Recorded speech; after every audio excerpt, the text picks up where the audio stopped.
You need to understand in business that a small profit is always better than a big loss.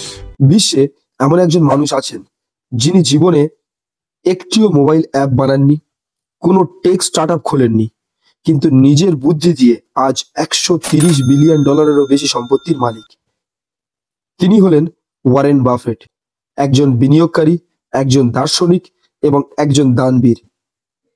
কিন্তু কিভাবে তিনি এই জায়গায় পৌঁছলেন, তার কৌশলগুলো ঠিক কেমন ছিল, আজকের এই ভিডিওতে আমরা সেটি নিয়ে আলোচনা করব। 1930 সালে 30শে আগস্ট ওমাহা শহরে জন্ম নেন ওয়ারেন বাফেট।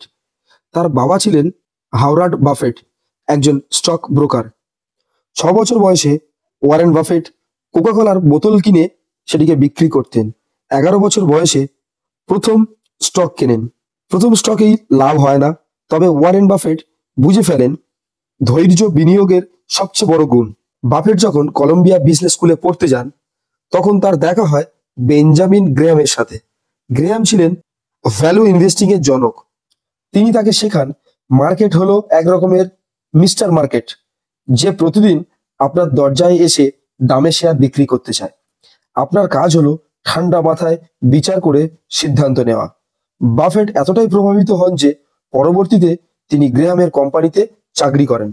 1965 সালে বাফেট কিনে ফেলেন ব্রেকশায়ার হাথাওয়ে নামে একটি ব্যর্থ টেক্সটাইল কোম্পানি। তবে ধীরে ধীরে এই কোম্পানিতেই তিনি ব্যবহার করেন নিজের বিনিয়োগের প্ল্যাটফর্ম হিসেবে। Coca Cola, Apple, American express, bank of America, এইসব কোম্পানির শেয়ার ব্রেকশায়ার হাথাওয়ের অধীনে হয়ে যায়। আজ ব্রেকশায়ার হাথাওয়ে একটি শেয়ারের মূল্য প্রায় $6 লক্ষ। যেখানে বিশ্বের বিলিনিয়াররা প্রাইভেট জেট, ইয়ট, ম্যানসন কিনে থাকেন, বাফেট আজও থাকেন 1958 সালে কেনা $31,000 দিয়ে সেই বাড়িতে।